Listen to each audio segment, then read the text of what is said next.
My name is Liza, and I am from Spain. I grew up in a small town near Madrid. I love my home, my family, and my friends, but I have always dreamed of something bigger.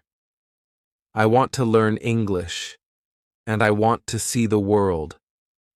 So one day, I made a big decision.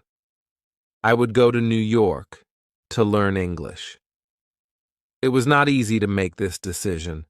My family was worried.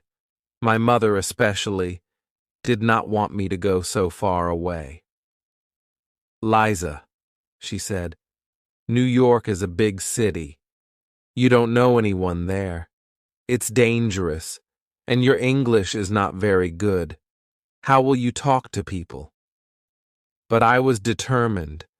I had been studying English for a few years in school, but I knew that to really learn the language, I had to go to a place where everyone speaks English. I wanted to be in the middle of it all. I wanted to live in a city where I could hear English every day, everywhere I went. So I saved money for many months.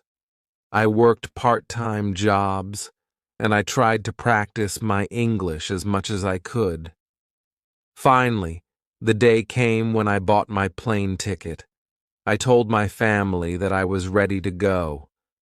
My mother cried, but she hugged me and said, "I know you will be okay. You are smart and brave.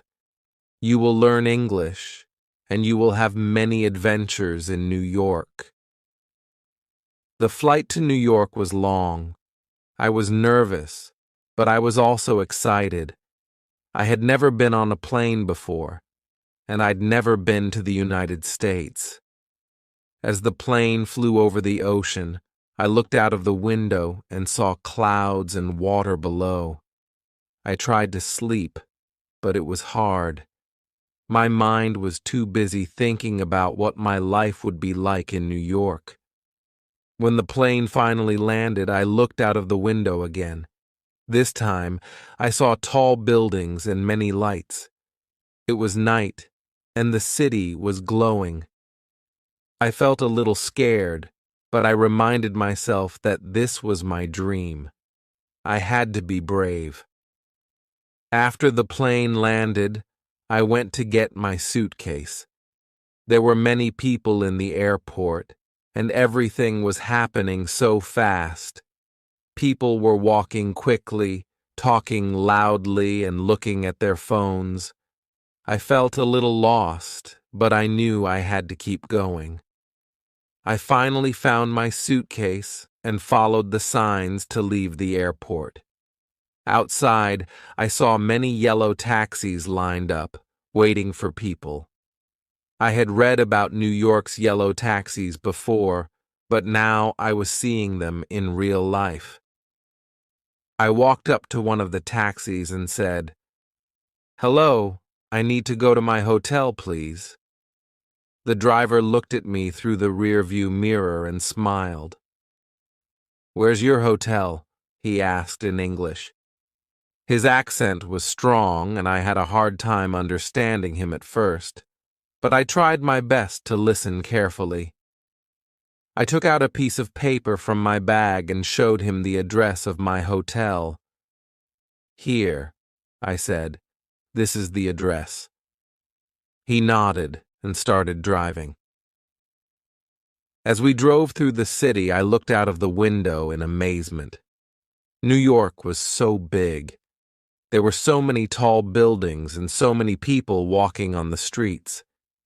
Even though it was late at night, the lights from the buildings and the cars made the city feel alive. I felt excited but also nervous. Everything was so new. The people, the streets, the language. It all felt different.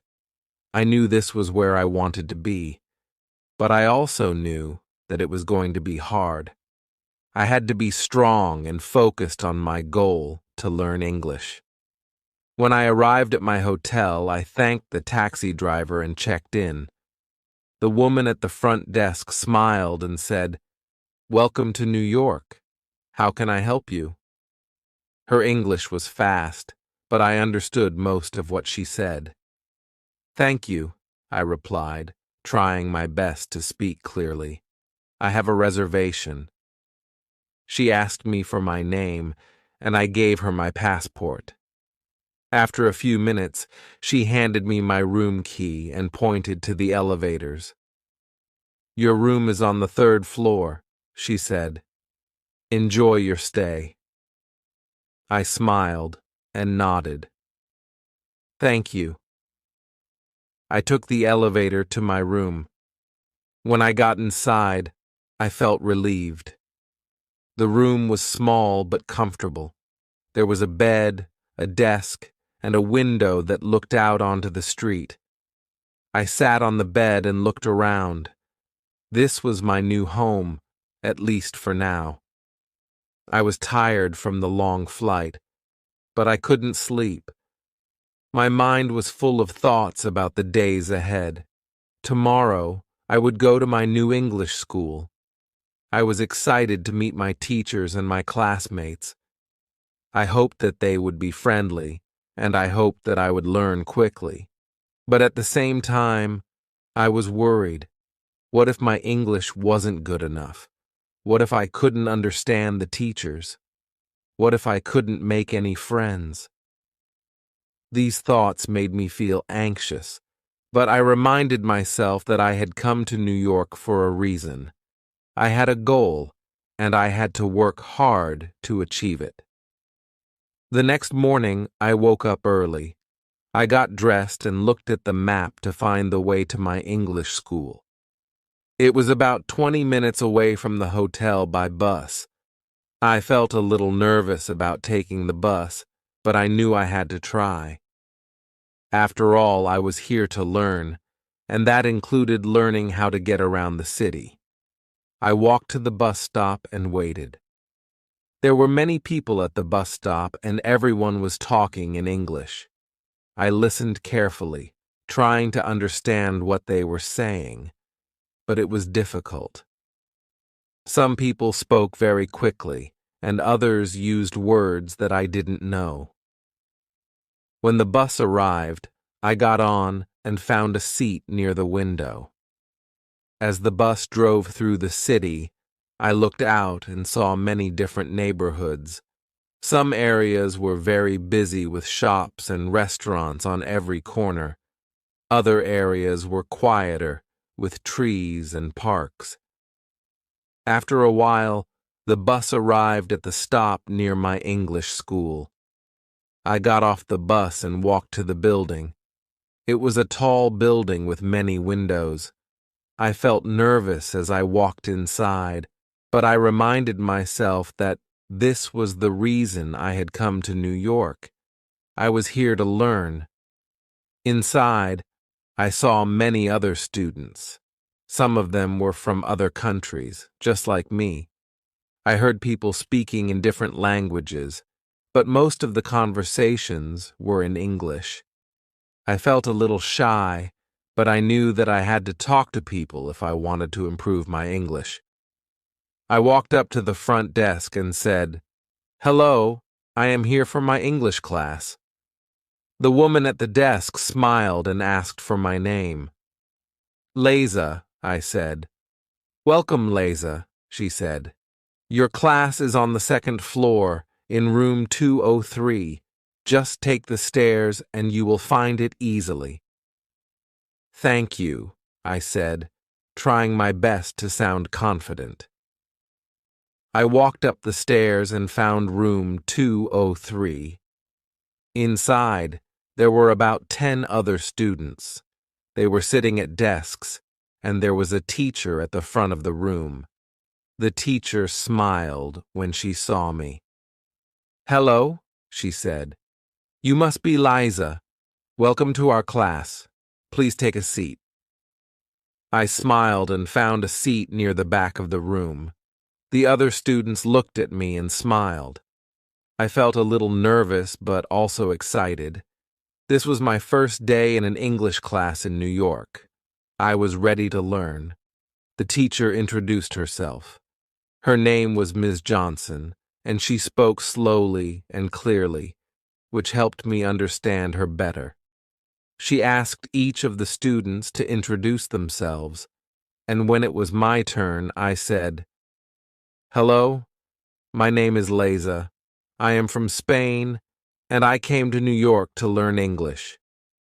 Ms. Johnson smiled and said, "That's wonderful, Leza. We are happy to have you here." After the introductions, the class began. Ms. Johnson started by teaching us some new vocabulary words. She wrote the words on the board and explained their meanings. Then, she asked us to use the words in sentences. I listened carefully and tried to understand everything she said. At first, it was difficult. Some of the words were new to me, and I wasn't sure how to use them correctly. But I tried my best, and Ms. Johnson was very patient. She helped me when I made mistakes, and she encouraged me to keep trying. After class, I felt good. I had learned new words, and I had practiced speaking English with the other students. I knew I still had a lot to learn, but I was excited about the progress I had made on my first day. As I walked back to my hotel, I thought about how different life in New York was from life in Spain. The city was big, busy, and full of people from all over the world. It was a little overwhelming, but it was also exciting. I knew that I'd made the right decision to come here. I was going to learn English, and I was going to experience things I had never experienced before. That night, I called my mother. I told her all about my first day in New York. I told her about the bus ride, my English class, and the people I had met. "I'm so proud of you, Liza," my mother said over the phone. I could hear the relief in her voice. "It sounds like you're already learning so much." "Yes, Mama," I replied. "It's hard, but I'm trying my best." "I knew you would do well," she said. "Just remember, if you ever feel lonely or scared, we are always here for you. You can call us any time." "I know, Mama," I said, smiling even though she couldn't see me. "I miss you all, but I'm okay. New York is big, but it's also exciting. There's so much to see and do, and the people are different, but they are nice. The teacher is patient, and my classmates are friendly." "That's good to hear," she said. "Just be careful and take care of yourself." "I will," I promised. After the call, I felt a little homesick. I missed my family, my friends, and the familiar sights and sounds of Spain. But at the same time, I was excited. I was in New York. I was living my dream. And even though it was hard, I knew that every day would bring new challenges and new opportunities to learn. The next morning, I woke up early again. I had another class at the English school, and I didn't want to be late. I got dressed, grabbed a quick breakfast from the hotel cafe, and made my way to the bus stop. This time, I felt more confident. I knew how to take the bus, and I knew where to get off. When I arrived at the school, I saw some of my classmates from the day before. They smiled and waved, and I waved back. It felt good to see familiar faces. I walked into the classroom and found my seat. Miss Johnson greeted us with a smile. "Good morning, everyone. Today we are going to practice speaking English with each other. I want you to find a partner and have a conversation. Talk about where you are from, why you came to New York, and what you want to learn. Don't worry about making mistakes, just try your best. I felt a little nervous about speaking, but I knew that this was why I was here. I needed to practice. I looked around the room and saw a girl sitting by herself. She looked shy, just like me. I walked over to her and smiled. "Hello," I said in English. "My name is Liza. What is your name?" She looked up at me and smiled. "Hello, Liza. My name is May. I am from China." "It's nice to meet you, May," I said, sitting down next to her. "It's nice to meet you too," she replied. Her English was slow, but I could understand her. We started talking.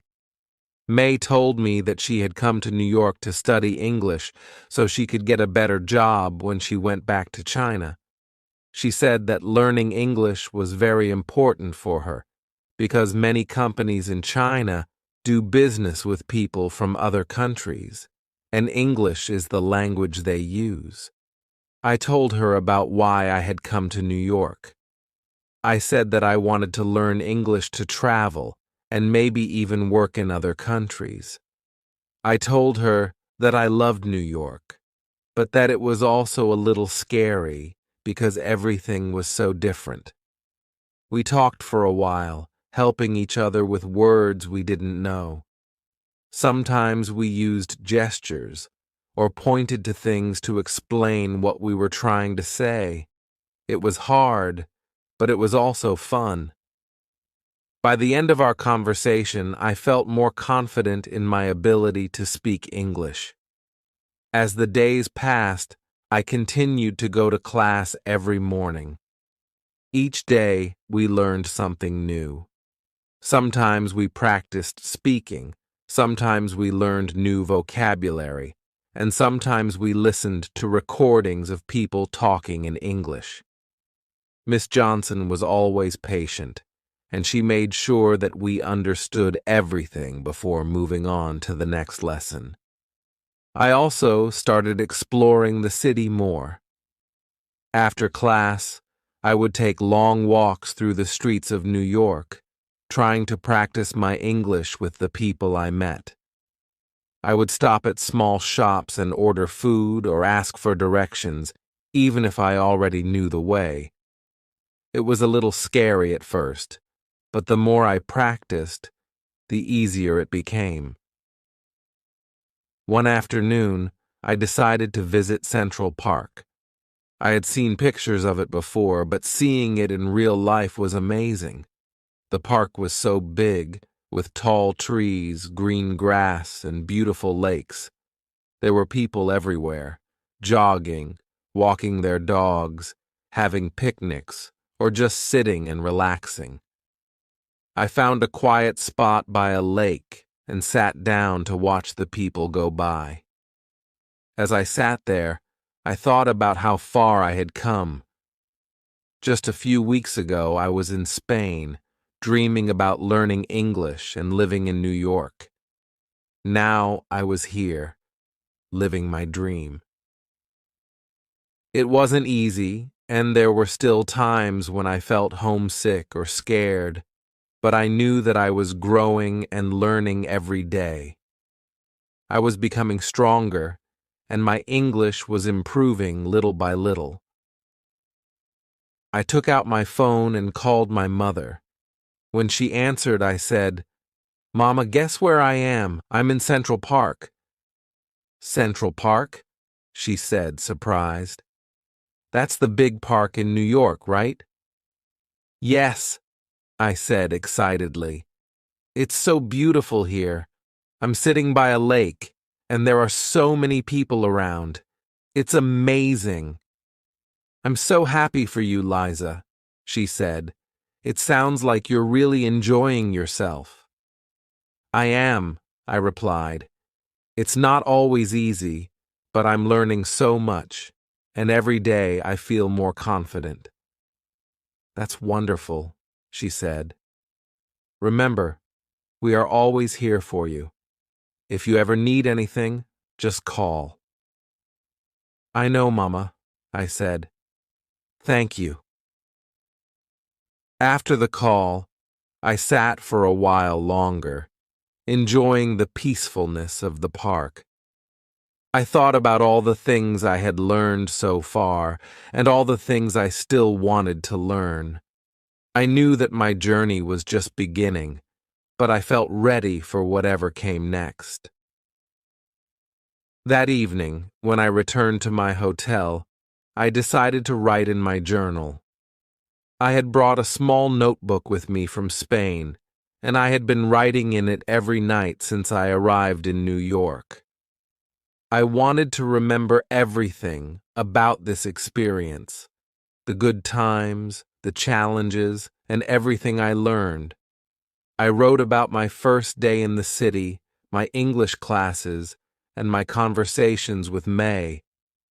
I wrote about my walk in Central Park and how beautiful it was, and I wrote about how much I missed my family, but also how proud I was of myself for being brave enough to come to New York on my own. As I wrote, I realized how much I had already grown. I was still the same Liza from Spain, but I was also becoming someone new, someone more confident, more independent, and more capable of speaking English. I knew that I still had a long way to go, but I was excited for the future. I couldn't wait to see what else New York had in store for me. The next morning, I woke up feeling refreshed and ready for another day of learning. I got dressed, had breakfast, and made my way to the bus stop. As I waited for the bus, I thought about all the things I had already accomplished. I had learned how to navigate the city, made new friends, and improved my English. And this was just the beginning. As the bus pulled up and I stepped inside, I smiled to myself.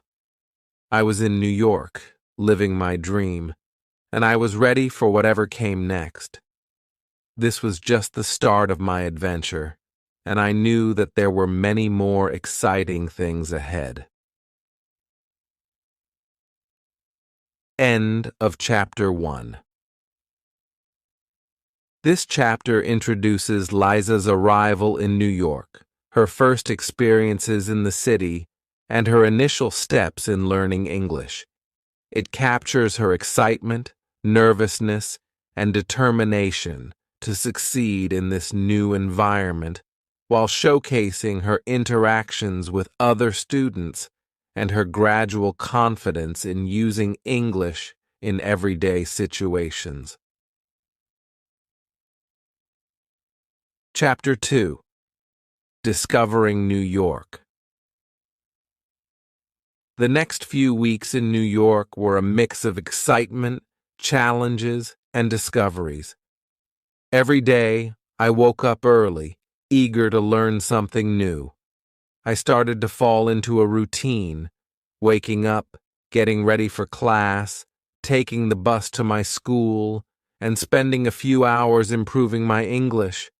But outside of class, I was discovering much more than just a language. I was discovering a whole new world. One morning, after another great class with Miss Johnson, I made plans with May and another classmate, Ahmed, who was from Egypt, to explore the city together. Ahmed had been in New York for a couple of months, so he knew more about the city than we did. He offered to show us around, and May and I were excited to see more of New York beyond the streets near our school. We should go to Times Square, Ahmed suggested as we left class.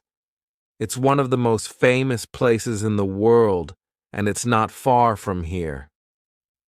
Times Square, I repeated, feeling a rush of excitement. I had seen pictures of Times Square with its bright lights and huge screens, but I couldn't believe I was actually going to see it in real life. Yes, I've heard it's very busy, May added, looking a little nervous but smiling. But I'd love to see it too.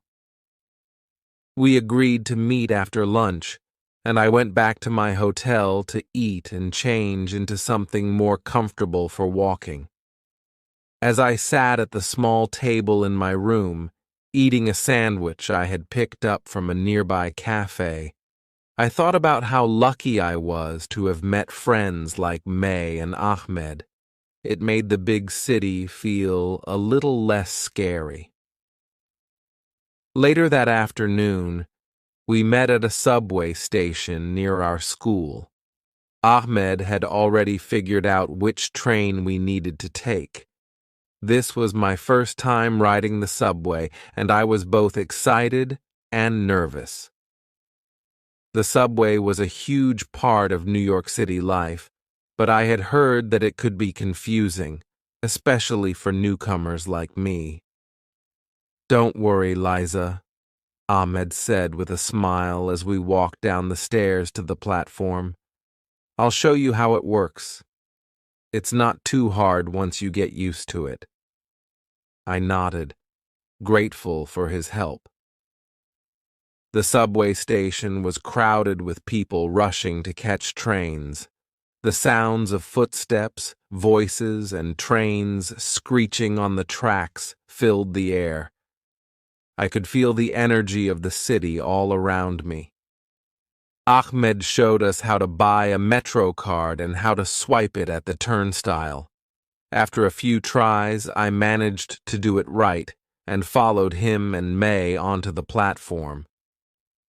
"Just pay attention to the signs and announcements," Ahmed explained as we waited for the train. "Each train has a letter or number, and they go in different directions. You need to know which one to take and where to get off." I listened carefully, trying to understand everything. It sounded a little complicated, but I knew I would learn with time. After a few minutes, the train arrived, and we got on. Inside the subway, it was busy, but we found seats together. I looked around at the other passengers. Some were reading books or looking at their phones. Others were talking quietly with friends. It was a mix of people, just like the city itself. "New York has people from all over the world," Ahmed said, as if reading my thoughts. "It's one of the things I love about this city. No matter where you're from, you can find people who speak your language or share your culture." I nodded. I had already noticed how diverse New York was in my short time here. I had heard people speaking Spanish, Chinese, Arabic, and many other languages. It made me feel less like a stranger in a new place, knowing that so many people had come to New York from other countries just like me. After a short ride, we got off the train at Times Square. As soon as we stepped out of the subway station, I felt overwhelmed by the sight before me. Bright lights flashed from every direction. Giant screens displayed advertisements for movies, music, and fashion, and people were everywhere. Tourists taking pictures, street performers entertaining crowds, and locals rushing to their next destination. "This is amazing," I said, staring up at the huge screens. "I've never seen anything like this." May looked around in awe, too. "It's so bright. Even though it's still daytime, it feels like night with all these lights." Ahmed smiled at our reactions. "Welcome to Times Square, the heart of New York City." We spent the next few hours walking around, taking pictures and exploring the shops and theaters that lined the streets. We saw the famous red stairs where people sat and watched the busy streets below, and we visited a few stores that sold all kinds of souvenirs, keychains, t-shirts, and postcards with pictures of the city. At one point, we stopped to watch a group of street dancers performing in the middle of the square. They were amazing, spinning and flipping to loud music while a crowd of people cheered them on.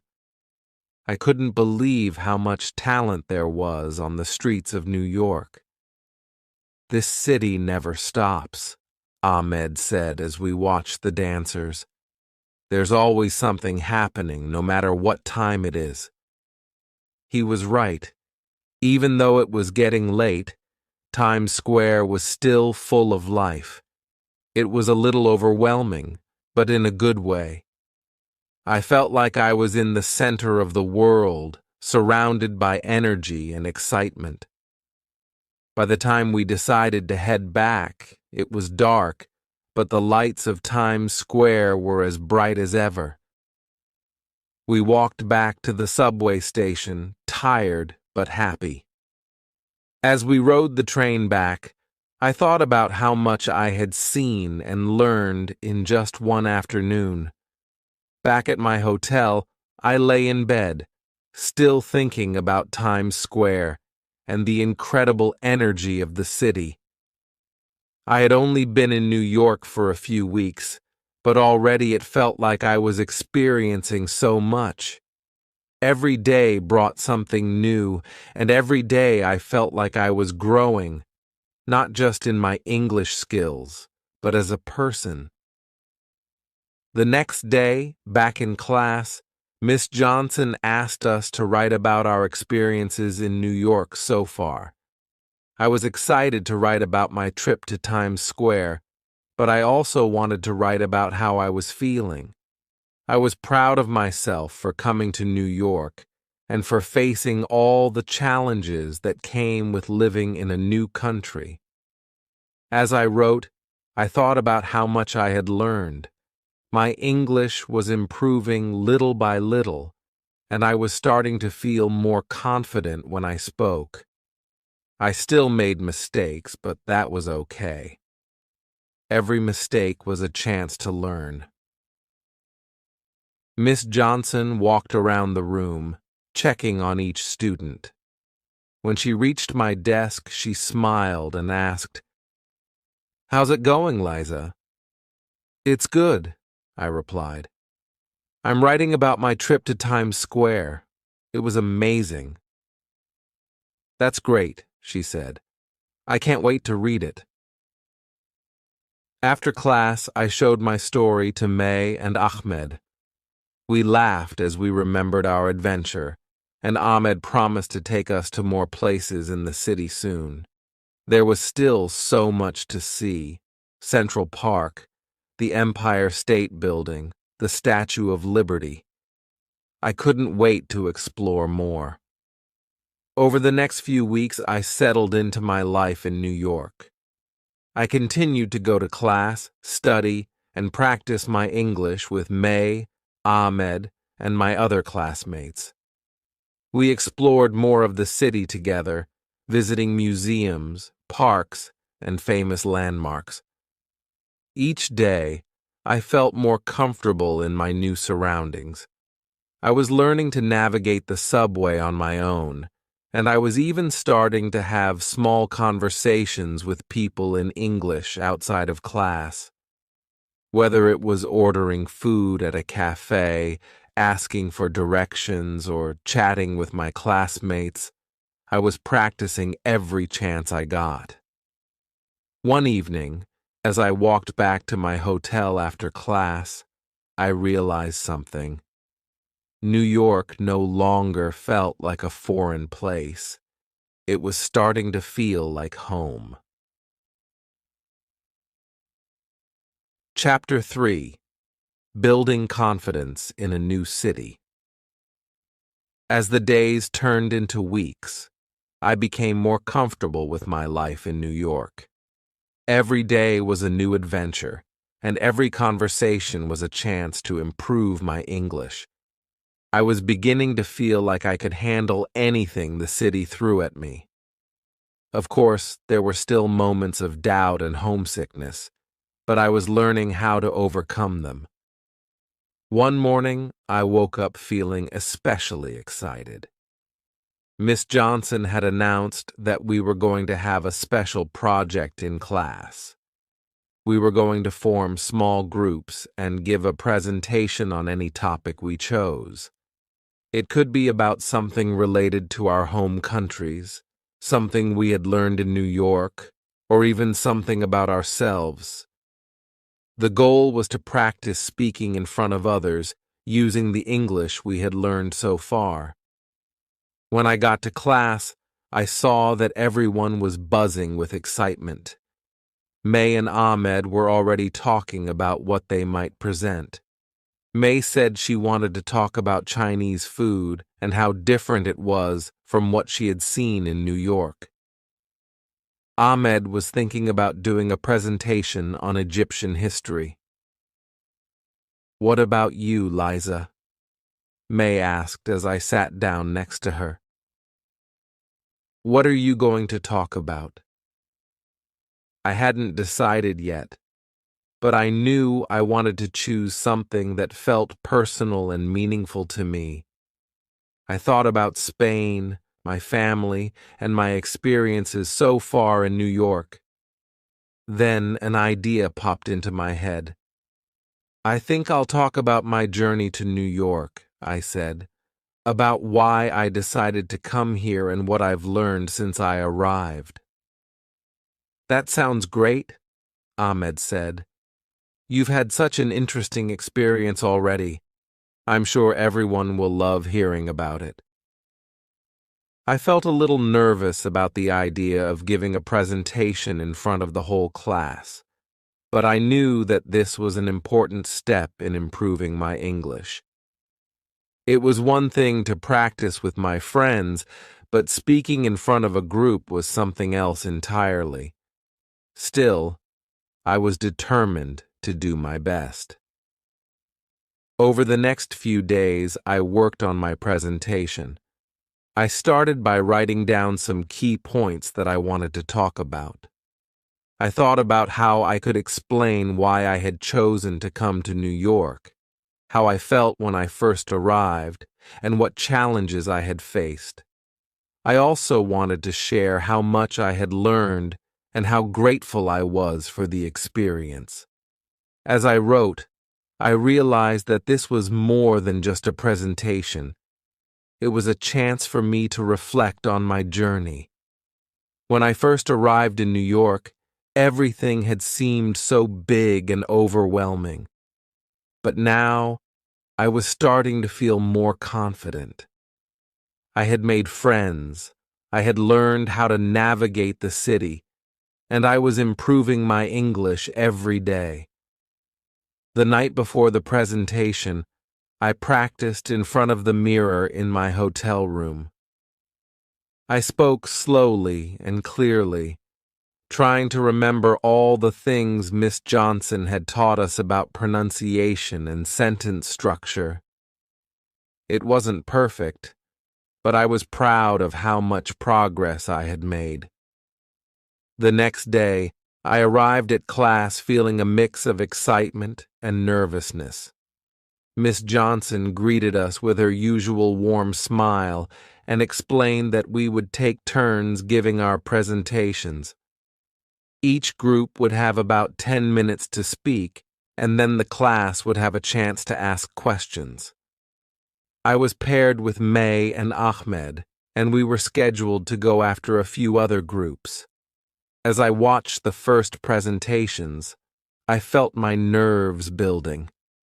Some of the students were really good at speaking in English, and I worried that my presentation wouldn't be as good. But then I reminded myself that this wasn't about being perfect. It was about practicing and learning. Finally, it was our turn. May went first, talking about Chinese food and the differences between traditional dishes in China and what she had found in New York. She brought pictures of her favorite dishes and even showed us how to use chopsticks. The class loved it, and May's confidence grew as she spoke. Next, Ahmed gave his presentation on Egyptian history. He talked about the pyramids, the ancient pharaohs, and how Egypt's history influenced modern culture. He spoke with passion, and it was clear that he loved sharing his country's rich history with us. Then it was my turn. I took a deep breath and stood in front of the class. My hands were shaking a little, but I reminded myself that I'd prepared for this. "Hello, my name is Liza, and I'm from Spain," I said. "Today I want to talk about why I came to New York and what I've learned so far." As I spoke, I felt my nerves start to fade. I talked about my decision to come to New York to learn English, how excited and scared I had been when I first arrived, and the challenges I had faced. I shared stories about my first day at the school, my trips around the city, and how much my English had improved since I started the course. I also talked about the cultural differences I had noticed between Spain and the United States. For example, in Spain, we usually have a big lunch in the middle of the day, but in New York, most people eat lunch quickly and keep working. I found it interesting how different cultures have different habits, and it made me appreciate the diversity of the city. By the time I finished, I realized that I had spoken for almost 10 minutes. The class clapped, and Miss Johnson gave me an encouraging smile. "You did great, Liza," she said. "You've come such a long way since your first day here." I smiled, feeling proud of myself. It wasn't easy to speak in front of the class, but I had done it, and more importantly, I had shared my story. After class, May, Ahmed, and I went to a cafe nearby to celebrate. We ordered coffee and pastries and talked about our presentations. I was so nervous, I admitted, laughing. But once I started talking, it wasn't so bad. "You did really well," May said. "I liked how personal your story was. It made me think about why I came to New York, too." Ahmed nodded in agreement. "It's great that we can all learn from each other's experiences. That's one of the best parts of being in a place like this. We're all from different countries, but we're all here for the same reason, to learn." As we talked, I realized how lucky I was to have friends like May and Ahmed. We had all come to New York for different reasons, but we were on the same journey. We were learning, growing, and supporting each other along the way. The next few weeks passed quickly. I continued to attend classes, study, and explore the city with my friends. We visited museums, went to concerts in Central Park, and even took a ferry to see the Statue of Liberty up close. Every day, I felt more confident in my English and more at home in New York. One afternoon, as we sat in class, Miss Johnson gave us another assignment. This time, we were going to practice writing letters in English. She asked us to write a letter to someone back home, telling them about our experiences in New York and what we had learned so far. I decided to write to my mother. It had been a few weeks since we last spoke on the phone, and I knew she would be happy to hear from me.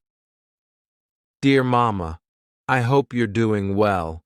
I miss you and everyone back home, but I wanted to tell you about how much I've been learning and experiencing here in New York.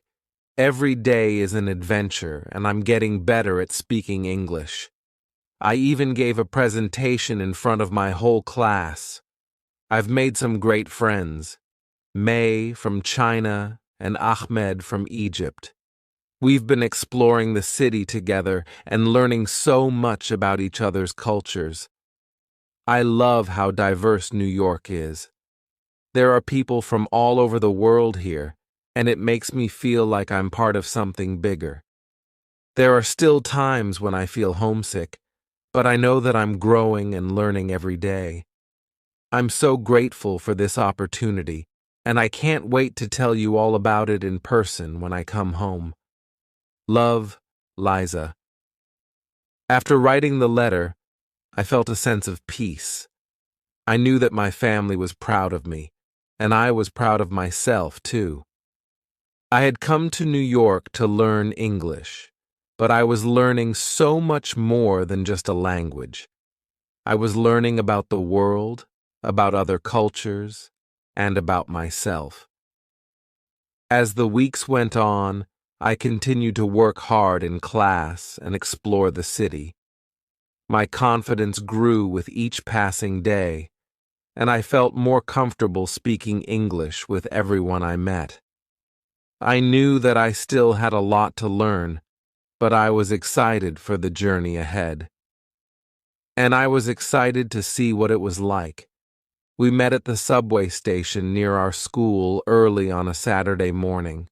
The weather was perfect, sunny but not too hot, with a gentle breeze blowing through the streets. I felt a sense of excitement as we boarded the train to Brooklyn. This was going to be another new adventure, and I couldn't wait to see what the day would bring. When we arrived in Brooklyn, the first thing I noticed was how different it felt from Manhattan. The streets were quieter, the buildings were lower, and there was a more relaxed atmosphere. It felt more like a neighborhood than the busy, crowded streets of Times Square. We followed the signs to the street where the festival was being held. As we got closer, I could hear the sounds of music and laughter filling the air. The street was lined with colorful booths selling all kinds of food, clothes, and handmade crafts. There were people everywhere, chatting, laughing, and enjoying the beautiful day. "This is amazing," May said, her eyes wide with excitement.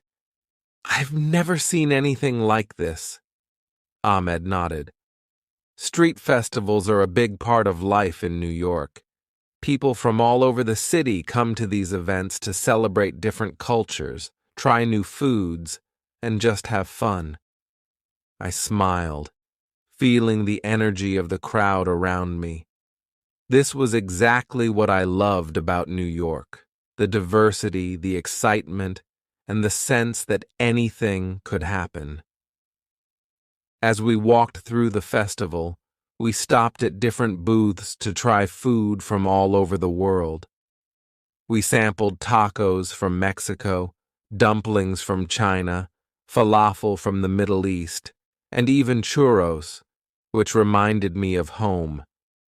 It was like traveling the world without leaving the city. "This is so good," I said, taking a bite of a spicy taco. "It's amazing how many different cultures are represented here." "That's one of the things I love most about New York," Ahmed said. "You can find food, music, and traditions from all over the world. It's like the whole world is here in one place." We spent hours exploring the festival, listening to live music, and watching street performers. At one point, we joined a crowd gathered around a group of dancers who were performing a traditional African dance. The rhythm of the drums was infectious, and soon the whole crowd was clapping along to the beat. As I watched the dancers, I felt a deep sense of connection to the people around me. We were all from different parts of the world, but in that moment, we were united by the music, the energy, and the celebration of life. It was a beautiful reminder of why I had come to New York in the first place: to experience new things, to learn, and to grow. After the festival, we walked along the waterfront in Brooklyn, enjoying the view of the Manhattan skyline across the river. The sun was starting to set, casting a golden glow over the city. It was one of those moments that felt almost magical, like time had slowed down and everything was perfect. As we sat on a bench watching the boats go by, Ahmed turned to me and May and asked, "So, what's been the best part of your time in New York so far?" May thought for a moment before answering. "I think it's the people. I've met so many amazing people from all over the world, and everyone has their own story. It's really inspiring." I nodded in agreement. For me, it's the same. I came here to learn English, but I've learned so much more than that. I've learned about other cultures, about the world, and about myself, and I've made some great friends along the way. Ahmed smiled. That's what makes this city so special. It's not just about the landmarks or the famous places. It's about the people, the experiences, and the memories you make.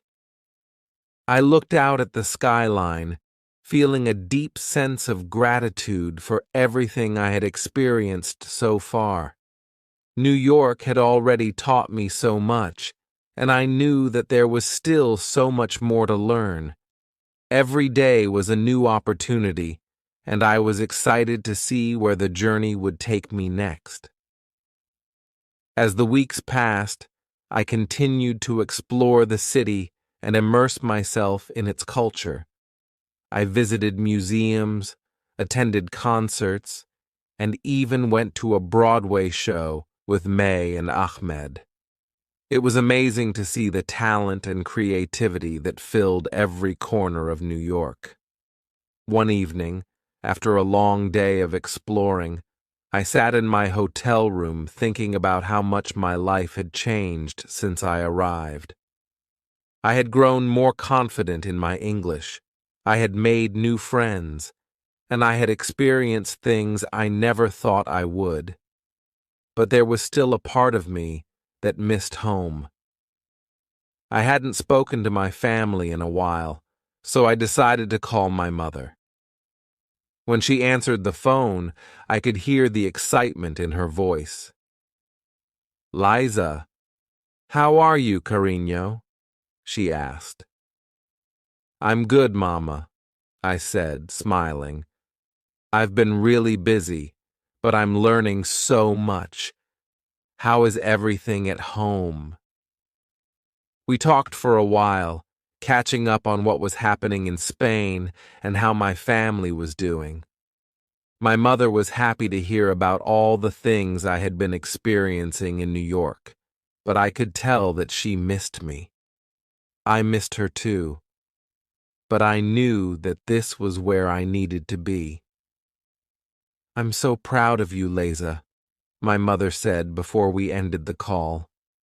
"You're doing something so brave, and I know you're going to achieve great things." Her words filled me with a sense of pride and determination. I knew that my time in New York was an important part of my journey, and I was determined to make the most of it. One day during class, Miss Johnson announced that we would be taking a field trip to the Metropolitan Museum of Art, one of the most famous museums in the world. I had always loved art, so I was excited about the opportunity to see some of the incredible works that the museum had to offer. The day of the trip, we met outside the school and took the bus to the museum. As we arrived, I was struck by the grandeur of the building. It was massive, with tall columns and steps leading up to the entrance. Inside, it was even more impressive, with high ceilings, marble floors, and endless galleries filled with art from all over the world. Miss Johnson gave us a brief introduction to the museum and then let us explore on our own. And I decided to start with the European paintings. As we walked through the galleries, I was in awe of the masterpieces that surrounded us. There were paintings by famous artists like Van Gogh, Monet, and Rembrandt, each one more beautiful than the last. "I can't believe we're seeing these in person," May said, her voice filled with wonder. "They're so much more powerful than in pictures." I agreed. There was something magical about being in the presence of such incredible art. It made me feel connected to history, to the artists who had created these works, and to the people who had admired them over the centuries. After spending a few hours in the museum, we took a break in the museum's cafe. As we sat sipping our coffee and talking about our favorite pieces, I realized that this was another one of those moments I would never forget. New York had a way of surprising me, of showing me new things, and opening my eyes to the beauty of the world. The more time I spent in New York, the more I realized that the city was shaping me in ways I hadn't expected. I was becoming more confident, more open-minded, and more curious about the world around me. Every day brought new challenges and new opportunities, and I was determined to make the most of every moment. As I sat in my room that night, reflecting on everything I had experienced so far, I felt a sense of peace. I knew that I still had a lot to learn, but I was excited for the journey ahead.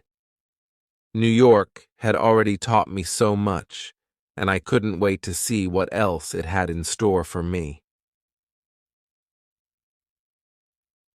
Chapter 5. Facing New Challenges and Growing Stronger. As my time in New York progressed, I began to notice a shift in myself. Every day felt like a lesson, not only in English, but in life. I was learning how to navigate new challenges, how to adapt to situations I had never encountered before, and how to grow stronger with each experience. While the excitement of the city kept me motivated, there were also moments of struggle that tested my resilience. One of the biggest challenges I faced came during a group project in class. Miss Johnson had assigned us to work in teams to create a detailed report about a famous New York landmark. My group was assigned the Empire State Building, one of the most iconic skyscrapers in the city.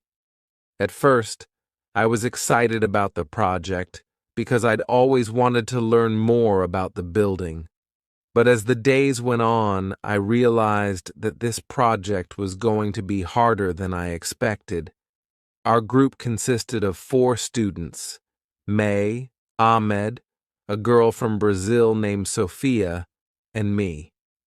We all got along well, but we had very different ideas about how to approach the project. May wanted to focus on the architecture of the building. Ahmed wanted to talk about its history. Sophia was more interested in its significance in pop culture, and I wanted to explore its role as a symbol of New York's identity. During our first group meeting, it became clear that we were struggling to agree on a plan. We spent hours discussing and debating, but we couldn't seem to settle on a direction for the project. I felt frustrated, but I didn't want to push my ideas too hard. I wanted to be a team player, but it was difficult when everyone had such different opinions. One evening, after another long and unproductive meeting, I walked back to my hotel feeling disheartened. This project was supposed to be fun, but it was turning into a source of stress. I didn't know how to resolve the situation, and I worried that we wouldn't be able to complete the project on time. When I got back to my room, I called my mother. I hadn't spoken to her in a few days, and I knew that talking to her would help me clear my mind.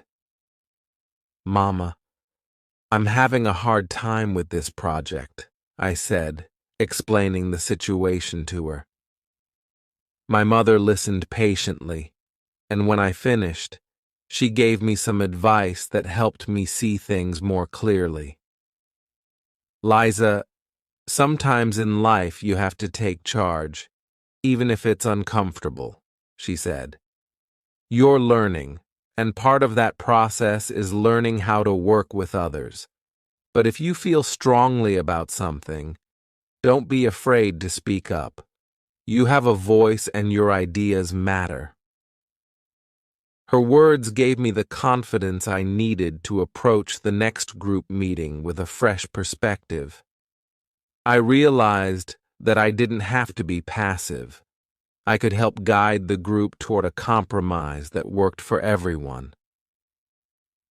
The next day, I arrived at the library where our group was meeting. I felt nervous but determined.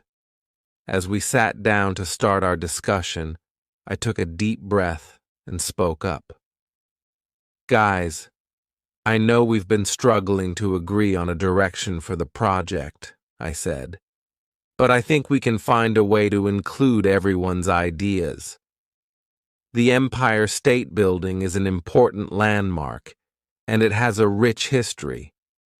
What if we create a project that focuses on all of these aspects: the architecture, the history, its role in pop culture, and its identity as a symbol of New York?" May, Ahmed, and Sophia looked at each other, and for a moment I wasn't sure if they would agree. But then Sophia smiled. "That's a great idea, Liza," she said. "We don't have to choose just one thing. We can show how the Empire State Building represents so many different things to different people." May nodded. "I like that. And we can each focus on the part we're most interested in. That way, we're all contributing in a way that feels meaningful." Ahmed grinned. "I think we've got a plan." I felt a wave of relief wash over me. By speaking up and suggesting a compromise, we were finally able to move forward with the project. Over the next few days, we worked hard to put everything together.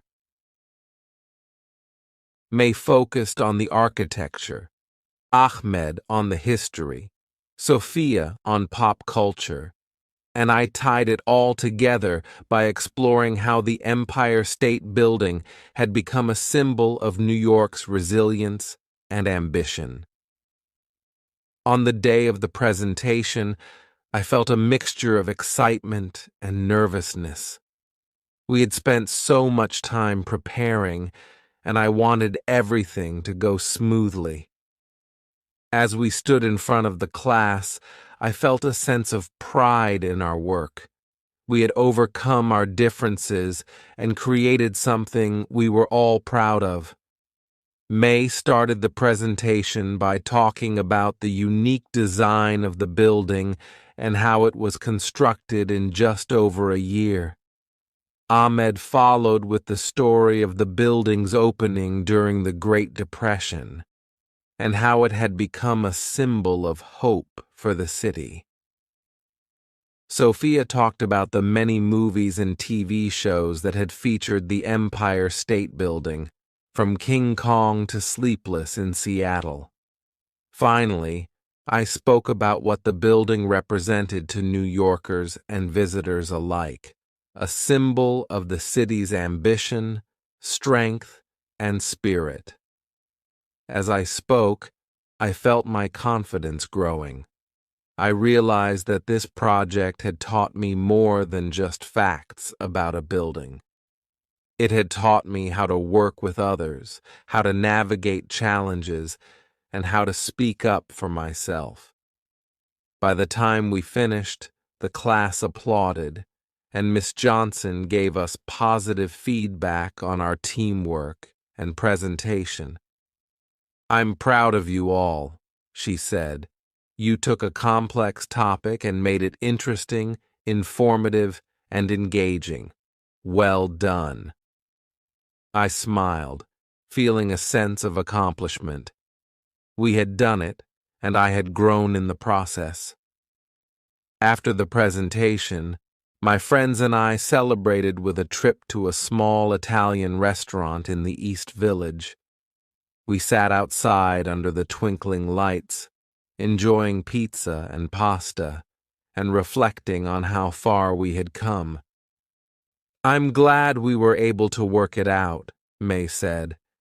"I was worried for a while, but in the end it all came together."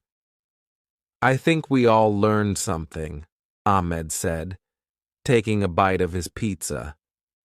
"It's not always easy to work in a group, but when you find a way to collaborate, the result can be really rewarding." Sophia nodded. "It's a good lesson for life, too. Sometimes you have to be willing to compromise and listen to others." I smiled, feeling grateful for the experience. "And sometimes you have to speak up for what you believe in," I added. "I'm really glad we were able to find a way to include everyone's ideas." We raised our glasses in a toast, celebrating not just the project, but the friendships we had formed and the lessons we had learned. As I looked around at my friends, I realized how lucky I was to be in New York, experiencing all of this with such amazing people. In the weeks that followed, I continued to push myself outside of my comfort zone.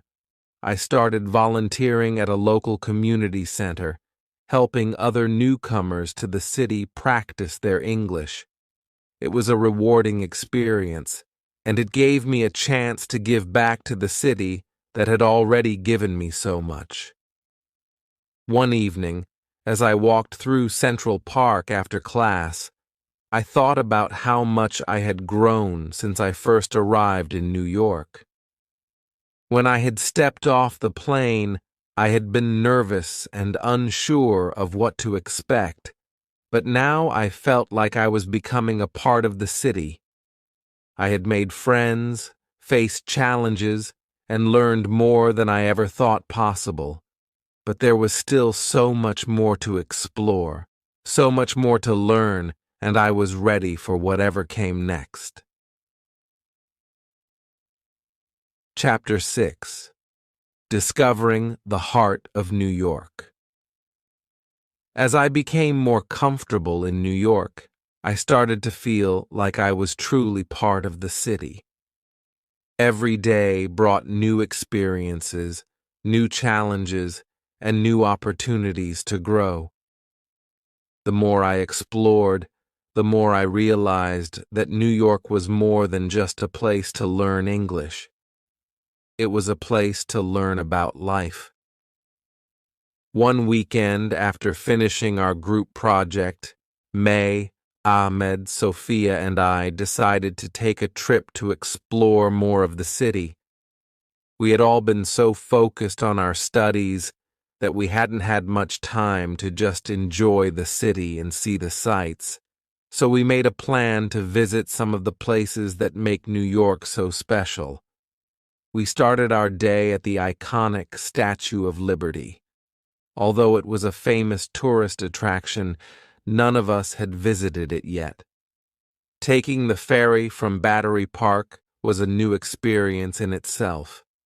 As the boat sailed across the water, we were treated to an incredible view of the Manhattan skyline. The tall buildings seemed to rise up from the water, their glass reflecting the sunlight.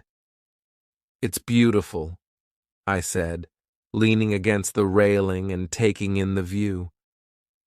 "It's even more impressive when you think about how many people have arrived here over the years," Ahmed added. "For many, this was their first sight of America. Can you imagine how they must have felt?" We all nodded, thinking about the history behind the statue and what it symbolized: freedom, hope, and the promise of a new beginning. As the ferry approached Liberty Island, the statue came into view, and I was struck by its size and grandeur. It was even more impressive in person than in the pictures I had seen. After arriving on the island, we spent some time walking around the base of the statue, reading the plaques and learning about its history. I was fascinated by the story of how it was a gift from France and how it had become a symbol of freedom for people all over the world. It's amazing to think that people from all over the world come here to start a new life, May said, looking up at the statue. Just like us. We've come to New York for a new beginning, too. After our visit to the Statue of Liberty, we took the ferry back to Manhattan and decided to visit Central Park. It was a beautiful day, and the park was filled with people enjoying the sunshine. We walked along the paths, passing by families having picnics, people jogging, and children playing. It was hard to believe that such a peaceful green space existed in the middle of such a busy city. As we walked, we came across a group of street performers playing music near Bethesda Fountain. Their lively tunes filled the air, and soon a small crowd had gathered to listen. We joined the crowd, clapping along to the beat. The music was infectious, and it made me feel alive and connected to the energy of the city. After a while, we found a quiet spot by the lake where we sat down to relax and enjoy the peaceful surroundings. It was a perfect moment, a break from the hustle and bustle of the city, surrounded by nature and good friends. Later in the afternoon, we visited the New York Public Library. The grand building stood in stark contrast to the modern skyscrapers that surrounded it. Its impressive marble facade and towering columns made it clear that this was not just any library. It was a place of history and knowledge. Inside, the library was just as beautiful. We wandered through the halls, marveling at the grand reading rooms with their high ceilings and rows of wooden tables. It was a quiet, almost sacred space, filled with people studying, reading, and writing.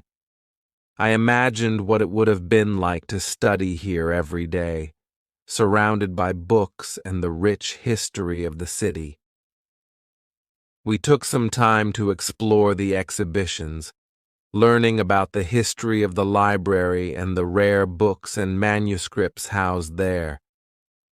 It was inspiring to see how much knowledge and culture were preserved in this one building, and I felt grateful to be in a city that valued learning and history so deeply. As the sun began to set, we made our way to Times Square. The bright lights and towering billboards greeted us as we turned the corner, and I couldn't help but feel a rush of excitement. Times Square was unlike any other place in the world. The energy was electric, and the crowds of people filled the streets, all looking up at the massive screens and advertisements. "It's so busy," Sophia said, her eyes wide as she looked around at the flashing lights and bustling crowds. "It's overwhelming, but in a good way," May added. "It's like the heartbeat of the city." We spent some time walking around, taking in the sights and sounds of Times Square. Street performers danced, tourists snapped photos, and the neon lights illuminated everything around us. It was chaotic and noisy, but it was also so thrilling. I felt like I was at the center of the world. By the time we made our way back to our hotel that night, I was exhausted but happy. It had been a long day, but it was one of the best days I had experienced since arriving in New York. I had seen some of the most famous landmarks in the city, but more importantly, I had shared the experience with my friends. As I lay in bed that night, I reflected on how much I had grown since I first arrived in New York. When I came here, I was nervous and unsure of what to expect, but now I felt like I was beginning to understand the city. I was learning not just how to speak English, but how to live in a place as diverse and dynamic as New York. Over the next few weeks, I continued to explore the city whenever I had the chance. I visited the Brooklyn Bridge, walked through the High Line Park, and even went to a Yankees baseball game with my classmates. Each new experience taught me something, not only about New York, but about myself. One evening, as I walked back to my hotel after class, I passed by a group of people protesting in front of City Hall. Their signs called for justice and change, and their voices filled the air with a sense of urgency. It reminded me that New York was not just a place of opportunity and excitement, but also a place where people fought for what they believed in. It was a city with a strong sense of identity and a deep connection to the struggles and triumphs of its people. I found myself reflecting on what I had learned about New York so far. It was a city of contrasts, busy and peaceful, old and new, chaotic and calm. It was a place where people from all over the world came together to create something greater than the sum of its parts. And in a way, I was becoming part of that story. As my time in New York continued, I realized that I was no longer just a visitor. I was becoming part of the fabric of the city. I had my favorite places to go, my favorite foods to eat, and my own little routines. I was still learning and growing, but I felt more confident and comfortable in my new environment. One evening, as I sat in a cafe with May and Ahmed, sipping coffee and chatting about our day, I realized that New York was starting to feel like home. It was a city that had welcomed me with open arms, and I was grateful for the experiences and opportunities it had given me. In this chapter, Liza continues to explore New York City and its famous landmarks, deepening her connection to the city and her understanding of its culture. From the Statue of Liberty to Central Park, Times Square to the New York Public Library, Liza experiences the diverse and dynamic heart of New York. Through these experiences, she grows more confident and begins to feel truly at home in the city. Final chapter. Returning home, but changed forever. As the end of my time in New York drew near, I found myself reflecting on all that I had experienced and learned. The city had become my classroom, my home, and my inspiration. Every street I had walked, every new word I had learned, every person I had met, they had all contributed to my growth, both as a student of English and as a person. When I first arrived, I was nervous and uncertain. New York was overwhelming, and I wasn't sure how I would fit in or if I would be able to succeed in learning English. But as the days turned into weeks, and the weeks into months, I discovered that I was stronger and more capable than I had realized. The city had taught me how to navigate challenges, how to push myself beyond my comfort zone, and how to embrace every opportunity for growth. One of my most memorable moments came on the last day of my English course. Miss Johnson, my teacher, had organized a small celebration for our class to mark the end of our studies. She asked each of us to share what we had learned, not just about English, but about ourselves. As I listened to my classmates speak, I was struck by how much we had all grown. May talked about how she had learned to express her opinions more confidently. Ahmed shared how he had discovered a passion for history, and Sophia spoke about how New York had inspired her to pursue a career in film. When it was my turn to speak, I felt a lump in my throat. It was hard to put into words how much this experience had meant to me. I came to New York to learn English, I began, but I've learned so much more. I've learned about a city that never stops moving, about people from all walks of life, and about myself.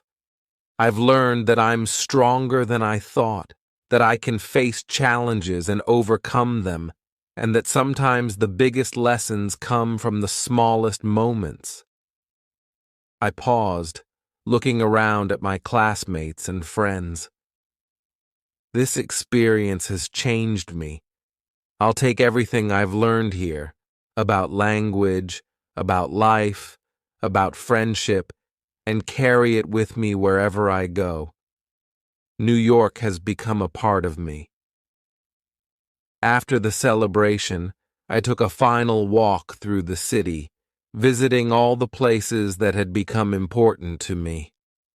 I went to Central Park, where I had spent so many afternoons studying and relaxing.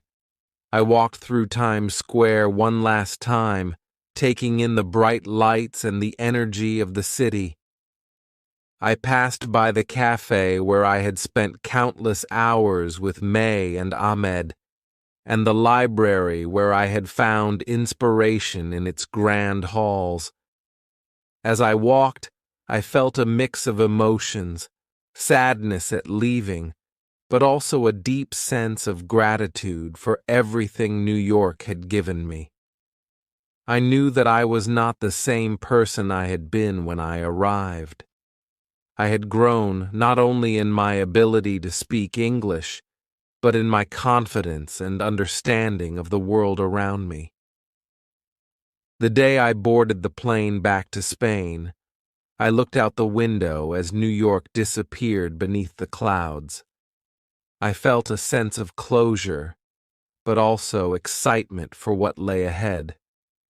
I knew that I was returning home with a new perspective, with new skills, and with a heart full of memories that I would cherish forever. As the plane soared through the sky, I thought about how this journey had begun. I had come to New York to learn English, but in the process, I had discovered so much more. I had discovered a new city, new friends, and new parts of myself. New York had been a teacher, a challenge, and a source of inspiration, and I knew that it would always hold a special place in my heart. When I arrived back in Spain, my family greeted me with open arms. It felt good to be home, but I knew that I was returning as a different person. My time in New York had given me more than just improved language skills. It had given me a sense of independence, confidence, and a belief in my own abilities. As I settled back into life in Spain, I carried with me the lessons I had learned in New York. I found that my improved English helped me in ways I hadn't expected, whether it was understanding global news, making new connections, or even watching movies in English without subtitles. But more than that, the experiences I had gained in New York continued to shape my outlook on life. Looking back, My journey to New York was more than just a trip to learn English. It was a journey of self-discovery, of growth, and of transformation. The city had tested me in ways I never anticipated, but it had also given me the tools to overcome those challenges. Now, as I move forward in life, I carry with me the lessons and memories of my time in New York. I had set out to learn a language, but I ended up learning so much more. New York will always be a part of me, and I know that the experiences I had there will continue to influence me for the rest of my life. The end.